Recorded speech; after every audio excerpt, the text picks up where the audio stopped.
Hello students. ये मेरा 9th class का फर्स्ट वीडियो है और उसमें आज का टॉपिक है equation of uniformly accelerated motion, या इसको काइनेमेटिक इक्वेशन भी बोलते हैं, लेकिन हम इसको ग्राफिकल मेथड से बताएंगे और जो मैथमेटिकल मेथड होगा वो थोड़ा सिंपल है। ठीक है, और अगर बच्चों का डिमांड रहा कमेंट बॉक्स में जाके मुझे ज़्यादा डिमांड्स आए तो मैं जो मैथमेटिकल मेथड है वो भी क्लियर कर दूँगा। ये ग्राफिकल मेथड है। इसके बाद जो मेरा नेक्स्ट वीडियो होगा साइंस का, उसमें हम 11th क्लास के लिए काइनेमेटिक इक्वेशन का मतलब first equation v is equal to you plus A T, second equation s is equal to U T plus half A T square, and third equation v square is equal to you square plus 2as। ये तीनों equation का 11th class के method के according बता देंगे। 11th class के method के according का मतलब है इंटीग्रेशन और डिफरेंशिएशन मेथड्स। तो अभी तो पहले 9th क्लास के मेथड को हम समझेंगे कि ग्राफिकल मेथड से काइनेमेटिक इक्वेशन को या इक्वेशन ऑफ मोशन को कैसे किया जा सकता है। तो इक्वेशन ऑफ मोशन को करने के लिए ग्राफिकल मेथड से हम एक डायग्राम को ड्रॉ करेंगे, speed time graph. Time fundamental quantity होती है, इसलिए इसको एक्स एक्सिस पे लिया जाता है, स्पीड बाई एक्सिस पे लिया। वैसे स्पीड टाइम ग्राफ के इसमें 3 केसेस होते हैं। फर्स्ट केस में when the object moves at constant speed, तो जब कांस्टेंट स्पीड आता है तो graph parallel to the time axis होता है। ये फर्स्ट ग्राफ है। सेकेंड ग्राफ में सेकेंड केस का जो ग्राफ होगा उसमें when the object moves at uniform rate means uniform acceleration का केस आएगा।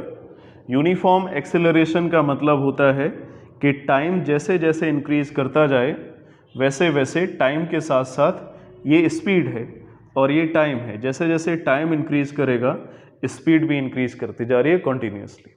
तो ये यूनिफॉर्म एक्सीलरेशन का केस है।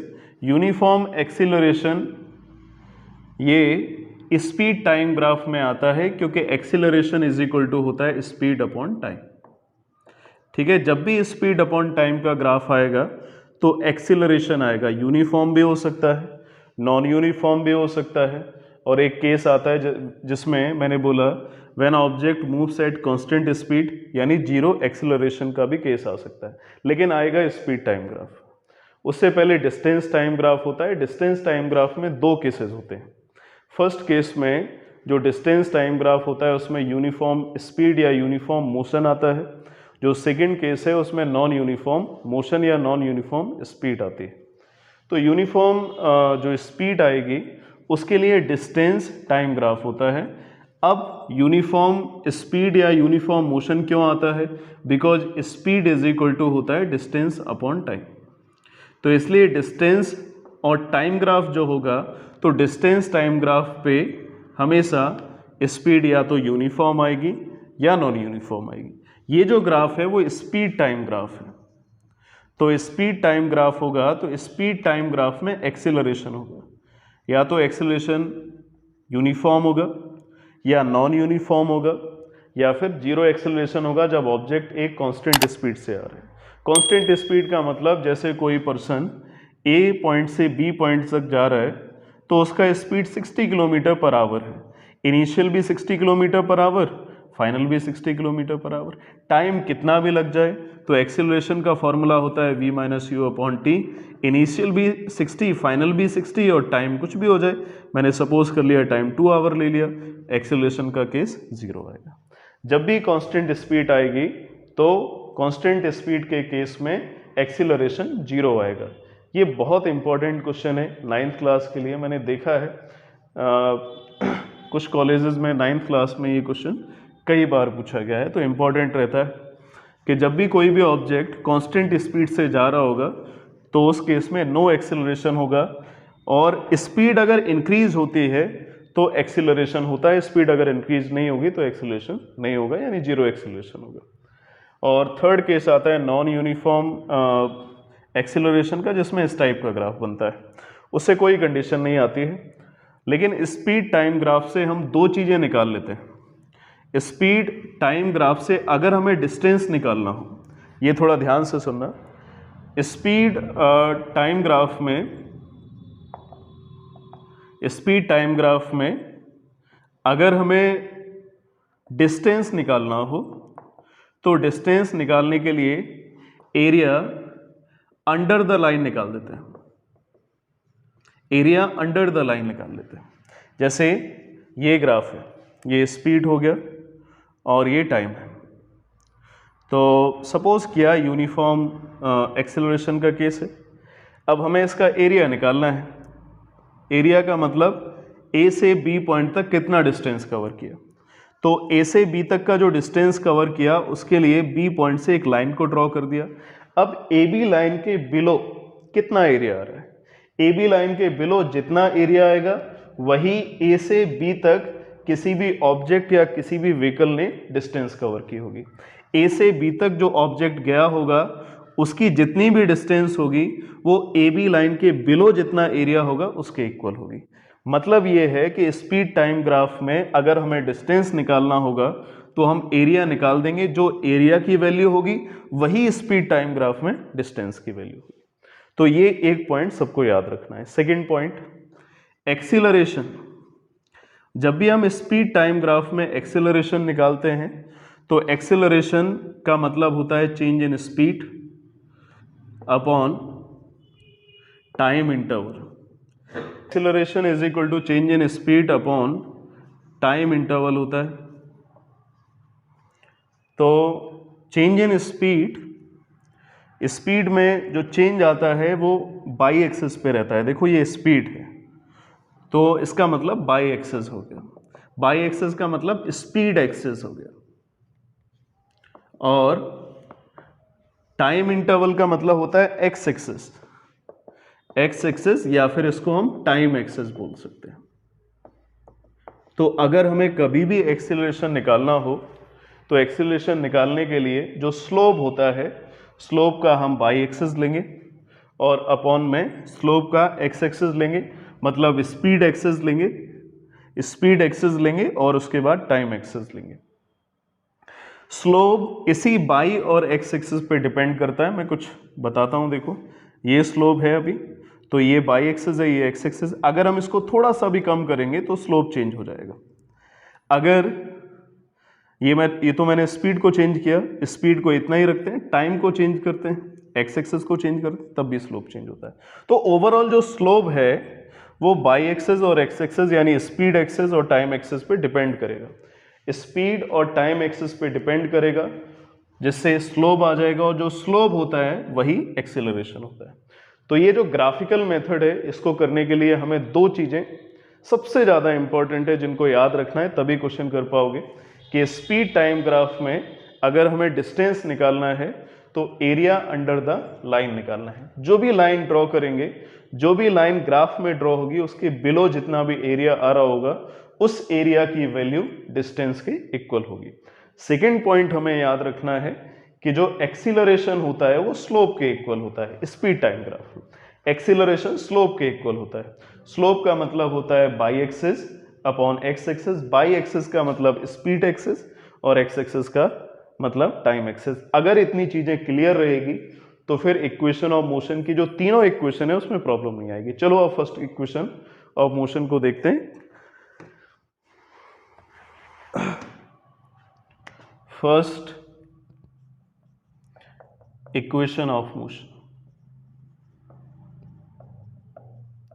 फर्स्ट इक्वेशन ऑफ मोशन में अगर ये पेपर में क्वेश्चन आ जाए तो सबसे पहले फिजिक्स का ये रूल होता है कि जो भी डायग्राम है और डायग्राम में जो भी चीज़ें आई हैं उनको हमें लिखना पड़ेगा। लेकिन ये जो डायग्राम है उसमें ऑब्जेक्ट जीरो से स्टार्ट नहीं करता है, इसमें कुछ इनिशियल वेलोसिटी है वहाँ से स्टार्ट करता है। एक पॉइंट और मैं बता दूँ कि कोई भी ऑब्जेक्ट जैसे ए से बी तक जा रहा है उसका इनिशियल पॉइंट ए है, फाइनल बी है, मतलब जहाँ से उसने स्टार्ट किया है वो ए है और ए फाइनल डेस्टिनेशन जहाँ तक पहुँचना है वो पॉइंट बी है।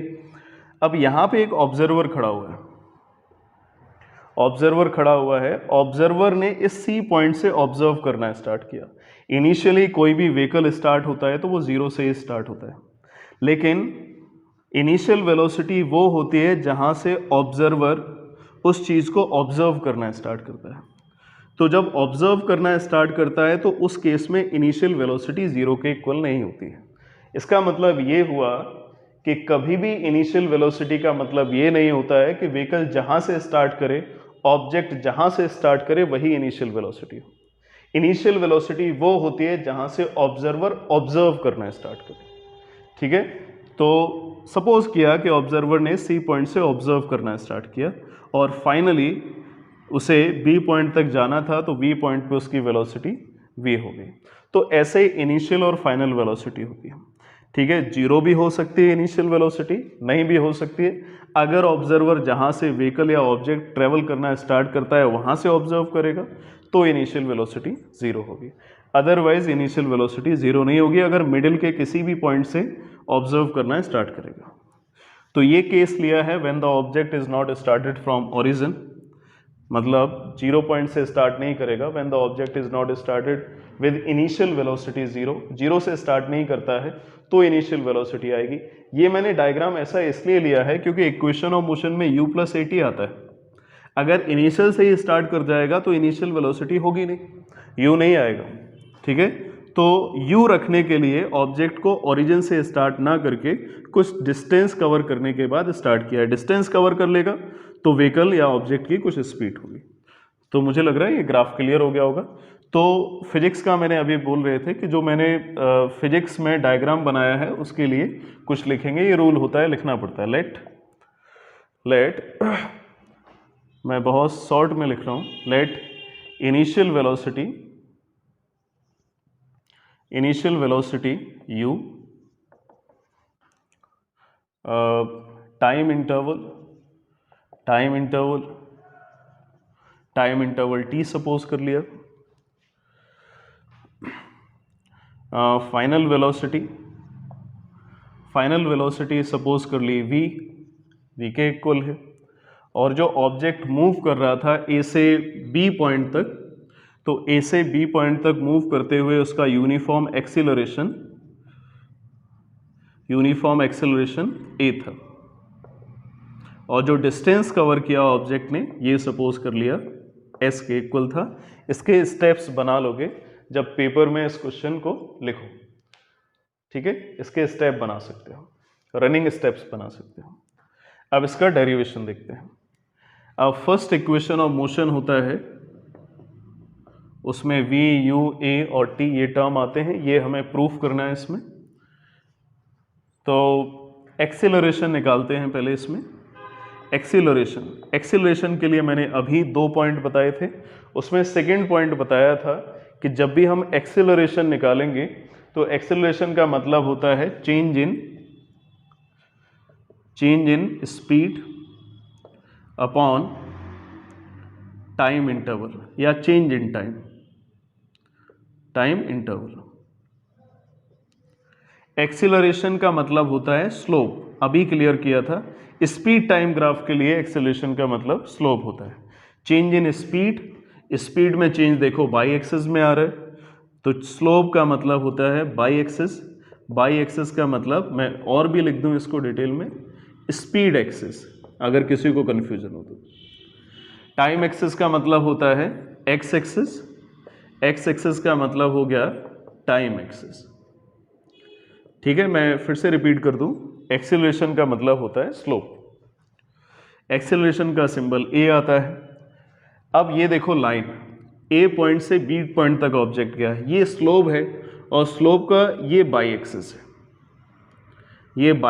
है, और इसी स्लोप का ये एक्स एक्सिस है। ठीक है, ये स्लोप का बाई एक्सिस है, स्पीड एक्सिस है, और ये स्लोप के रिस्पेक्ट में हमें देखना है, ये स्लोप का एक्स एक्सिस है। तो स्लोप का बाई एक्सिस हो गया BC, और इसी स्लोप का एक्स एक्सिस हो गया, यानी टाइम एक्सिस हो गया AC। BC, ये BC है। BC को हम B D minus C D लिख सकते हैं, मतलब बी डी है, बी डी में से सी डी को हटा दिया, बी सी आ जाएगा। बी डी था, ये टोटल लेंथ था बी डी, उसमें से सी डी लेंथ को मैंने हटा दिया तो बी सी आ सकता है। तो क्या हम बी सी को B D minus C D लिख सकते हैं?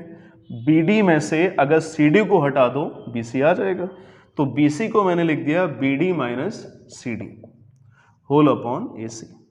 ठीक है, ये बी सी था, वी सी को मैंने बी सी को रिप्लेस करके लिखा B D minus C D. ये ऐसा इसलिए लिखा क्योंकि हमें बी डी का और सी डी का वैल्यू पता था। ठीक है, बी सी को हम लिख सकते हैं complete length B D minus C D, इसको हटा देंगे बी सी आ जाएगा। A is equal to B D, B D total length थी वी के equal, C D initial U, ये भी यू के इक्वल होगा, और ए सी ओ डी के इक्वल है, ये टाइम एक्सेस हो गया। अब ये फ्रैक्शन में है तो ये फ्रैक्शन में नहीं है, इसको भी खराब नहीं लगना चाहिए, ये बेचारा देखो फ्रैक्शन में ये नहीं लिखा, तो दोनों को फ्रैक्शन में लिख दिया, क्रॉस मल्टीप्लाई किया, A T is equal to V minus U, then V is equal to you plus A T, और v is equal to you plus A T. ये फर्स्ट इक्वेशन ऑफ मोशन हो गया, या first kinematic equation हो गया by graphical method. Object v point तक जा रहा है, इसलिए मैंने फाइनल वेलोसिटी v लिया है। अब ये u है तो ये भी u इसलिए है क्योंकि ये 90 है, ये भी 90 है, ये भी 90 है, ये भी 90 है, all angles are right angle, then it is a rectangle. तो रेक्टेंगल की ऑपोजिट साइड इक्वल होती हैं, ये u था इसलिए इसको u लिया, ये टाइम t था तो इसको भी टाइम ले लिया। ठीक है, एक्सेलरेशन का मतलब स्लोप, स्लोप का मतलब y axis upon x axis, B C को B D minus C D लिख दिया, B D minus C D लिख दिया, बी सी के इक्वल आएगा, और बी सी का ए सी का मतलब टाइम होता है, क्रॉस मल्टीप्लाई, ये फर्स्ट इक्वेशन ऑफ मोशन हो गया। ठीक है, अब देखते हैं सेकेंड इक्वेशन ऑफ मोशन को। First second equation of motion, graphical method. Second equation of motion होता है s is equal to U T plus half A T square. तो इसमें डिस्टेंस आ रहा है, और सबसे पहले मैंने दो कॉन्सेप्ट क्लियर किए थे कि स्पीड टाइम ग्राफ में डिस्टेंस का मतलब होता है एरिया अंडर द लाइन, मतलब जितना पाथ कवर किया है उसके बिलो का जितना भी रीजन होगा वो एरिया होगा, उस एरिया को हम इक्वल शो करेंगे डिस्टेंस के, यानी जो डिस्टेंस होगी वो एरिया के इक्विवेलेंट होगी। s डिस्टेंस आता है, इसमें सेकंड में डिस्टेंस आएगा, तो डिस्टेंस का मतलब होता है area under A B line, area under A B line, जितना डिस्टेंस होगा वो area under A B line होगा। डिस्टेंस का नोटेशन या सिंबल s होता है, area under A B line के बिलो का एरिया, ए बी लाइन के बिलो का एरिया, ए बी लाइन के बिलो का एरिया का मतलब जितनी जहाँ तक टाइम एक्सेस है वहाँ तक का एरिया। तो इसका मतलब हो गया area of trapezium, area of trapezium बनेगा बिकॉज ये दोनों पैरेलल साइड्स हैं। हाँ, ये दोनों पैरेलल साइड हैं और ये दोनों नॉन पैरेलल साइड हैं। कुछ इस तरह का ग्राफ बन गया, इसको अलग से देखो तो ट्रेपेजियम का रूल क्या होता है, one of the pair of opposite side are parallel, another pair of opposite side are non parallel, और it may be possible it is not equal. तो ये ट्रेपेजियम हो गया, area under A B line, area of trapezium A O D B, A O D B, ये diagram था A O D B. अब area of trapezium होता है, formula इसका होता है एरिया का 1/2 sum of parallel sides, sum of parallel sides into height, ये फॉर्मूला होता है 1/2 sum of parallel side into height, ये फॉर्मूला है ट्रेपेजियम का। डिस्टेंस एरिया के इक्वल होती है, area under A B line trapezium का शेप बन रहा था, और ट्रेपेजियम का फॉर्मूला होता है 1/2 sum of parallel side into height, 1/2 into, ये दोनों साइड देखो, इसी डायग्राम को मैंने इस तरह से लिख दिया है अलग से, सेम डायग्राम है। और इसमें देखो ये दोनों साइड जो हैं वो पैरेलल है, ये साइड। तो पैरेलल क्या है, AO प्लस BD, सम लिखा है पैरेलल साइड का तो सम कर दिया। अब हाइट जस्ट परपेंडिकुलर होती है, ये तो परपेंडिकुलर नहीं बना रहा है, ये परपेंडिकुलर बना रहा है ना, ये परपेंडिकुलर नहीं बना रहा है, ये परपेंडिकुलर बना रहा है। अभी मैंने लास्ट टाइम कुछ बताया था कि ये 90 डिग्री का एंगल है, तो ये पैरेलल है। हाइट जो होती है वो पैरेलल लाइन के मिड का परपेंडिकुलर डिस्टेंस होता है। मैं फिर से रिपीट करता हूँ, पैरेलल लाइन के मिड का परपेंडिकुलर डिस्टेंस को हाइट बोलते हैं। तो हाइट जस्ट परपेंडिकुलर होती है, तो हाइट हो गई इसमें OD, यानी ये OD हो गई। S is equal to 1/2 AO का लेंथ देखो U है इसमें, BD का लेंथ V के इक्वल है, और OD इसमें T के इक्वल था, T आ गया। अब S is equal to half of U plus V into T आ गया। अब सेकेंड इक्वेशन में देखना V नहीं आता है, सेकेंड इक्वेशन में V नहीं आता है। इसमें S भी आ गया है, U भी है, V भी है, T भी है। अब इसमें जो प्रूफ है उसमें V नहीं आ रहा है और यहाँ पे A नहीं आ रहा है, ठीक है। V प्रूफ में नहीं आ रहा है और इसमें A नहीं आ रहा है, A प्रूफ में आ रहा है A प्रूफ में आ रहा है। तो इसको अभी मैंने डाल दिया equation first using first kinematic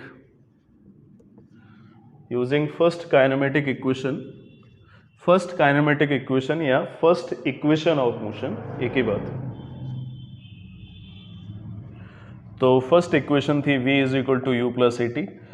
मैंने फर्स्ट इक्वेशन का इसलिए यूज किया जैसे हम V को रिप्लेस कर दें, क्योंकि प्रूफ में V नहीं आ रहा था, V को हटाना था। देखो कहीं V आ रहा है इसमें, V को हटाना था और हमें A को लेके आना था, क्योंकि प्रूफ में देखो A आ रहा है। देन वैल्यू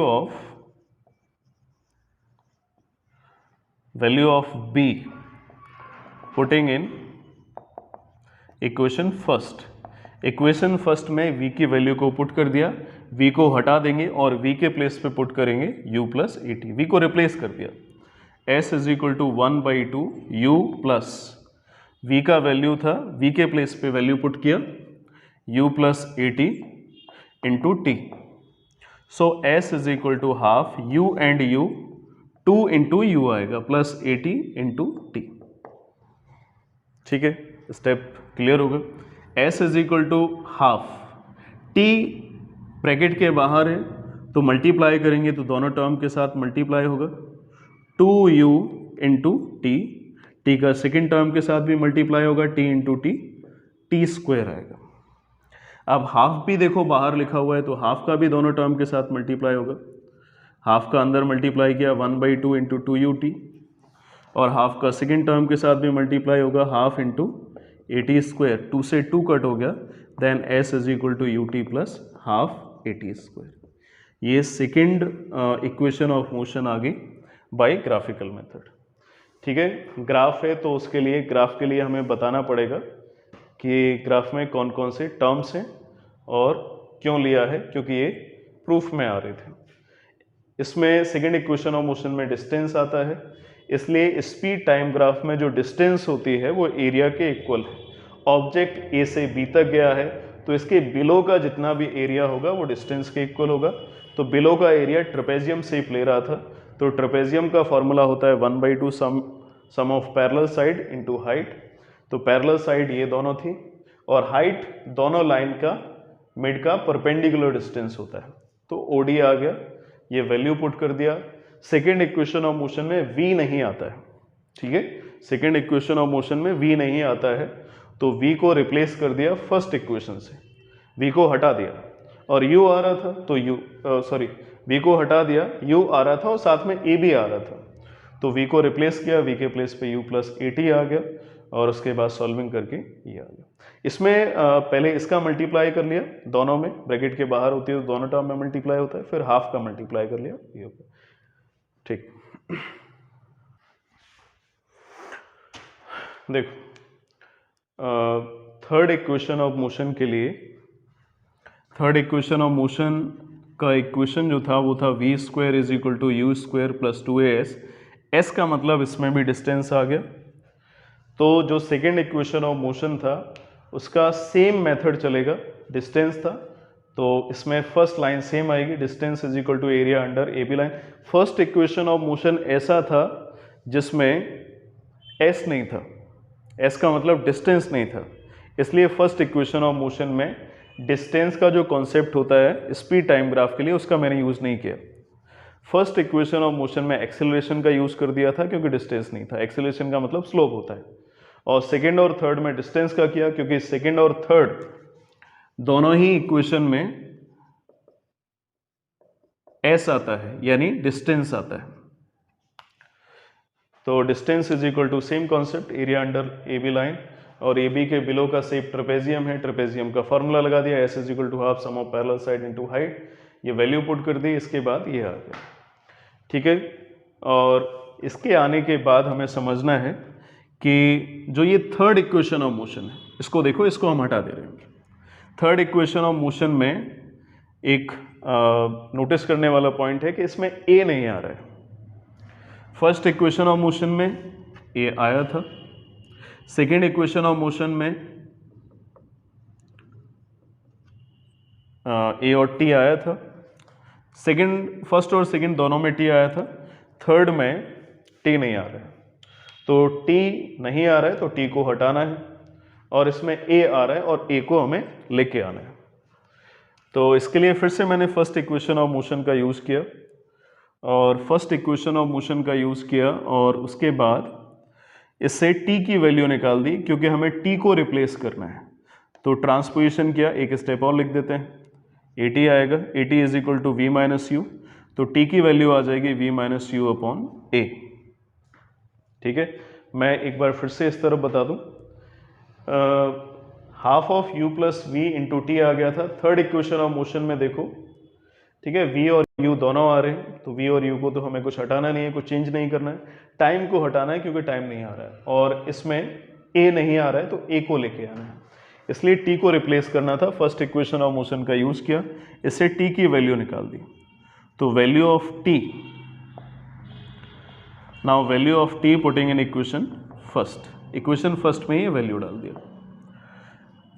फर्स्ट इक्वेशन में डाला s is equal to half u plus v, और t की वैल्यू थी v minus U upon a।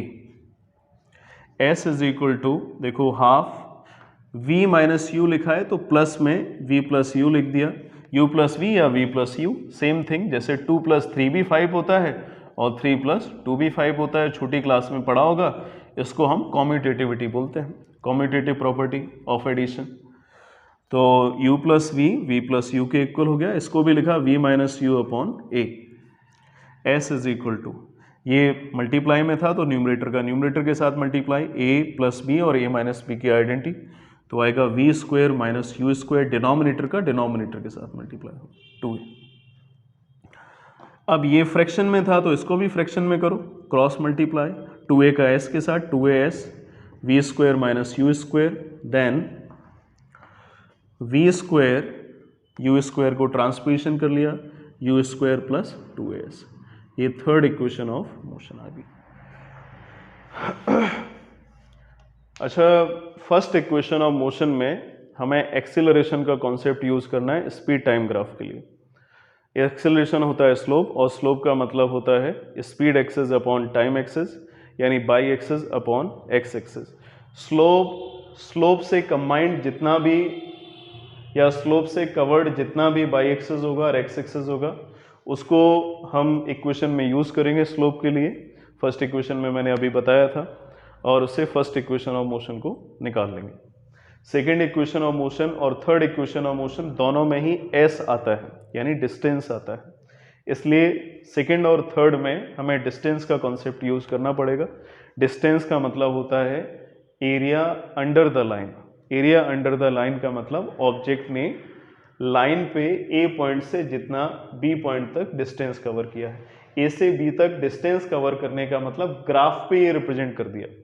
Graph पे रिप्रेजेंट करने का मतलब यहाँ पे शायद 30 किलोमीटर पर आवर होगा, 40 हो गया होगा, 50 हो गया, 60, 70, 80, 90, मतलब ये एक्चुअल होगा, लेकिन ग्राफिकली इस तरह से रिप्रेजेंट करते हैं। ग्राफ पे जितना डिस्टेंस कवर किया उसके बिलो का रीजन, बिलो का एरिया, तो इसमें एरिया का कॉन्सेप्ट लगाया। थर्ड इक्वेशन में टी नहीं आ रहा था, इसलिए फर्स्ट इक्वेशन से टी की वैल्यू निकाल के टी को रिप्लेस कर दिया। ठीक है, तो ये तीनों इक्वेशन ऑफ मोशन आ गए। कुछ और चीज़ें हम बता देते हैं, जैसे अगर क्वेश्चन हमें करना हो तो फर्स्ट इक्वेशन होती है v is equal to you plus A T, second होगी s is equal to U T plus half A T square, और थर्ड होगी v square is equal to U square plus 2s। अगर कोई question numerical question आ जाए तो numerical question का rule होता है, सबसे पहले तो हम उसकी वैल्यू नोट डाउन करेंगे, क्या क्या हमें गिवन है और क्या अननोन है। जैसे किसी क्वेश्चन में v, u, a और t में शायद 3 वैल्यू गिवन हो और एक वैल्यू अननोन हो, जैसे v और u गिवन हो और t गिवन हो, a अननोन हो सकता है। ऐसा हो सकता है v और u गिवन हो, a गिवन हो, t गिवन हो, a अननोन हो। ऐसा भी हो सकता है u, a और t गिवन हो, v अननोन हो, तो हम फर्स्ट इक्वेशन ऑफ मोशन का यूज करेंगे। सेकंड में ऐसे s, u, t, a, t में कोई एक अननोन हो तो हम लगा लेंगे। थर्ड में v, u, a, s में कोई एक अननोन हो तो हम वैल्यू निकाल लेंगे। अब एक यहाँ पे पॉइंट समझ लो, फर्स्ट और सेकंड ऐसी दो इक्वेशन है जिसमें टाइम आता है। देखो टाइम आता है, फर्स्ट दो इक्वेशन ऐसी हैं जिसमें टाइम आता है। अगर टाइम आ रहा है तो फर्स्ट और सेकंड में से कोई एक इक्वेशन का यूज होगा। अब सेकंड और थर्ड को देखते हैं। सेकंड और थर्ड ये दोनों इक्वेशन ऑफ मोशन ऐसी हैं जिसमें डिस्टेंस आती है। अगर डिस्टेंस आएगी तो सेकंड और थर्ड में से कोई एक इक्वेशन ऑफ मोशन यूज होगी न्यूमेरिकल के लिए।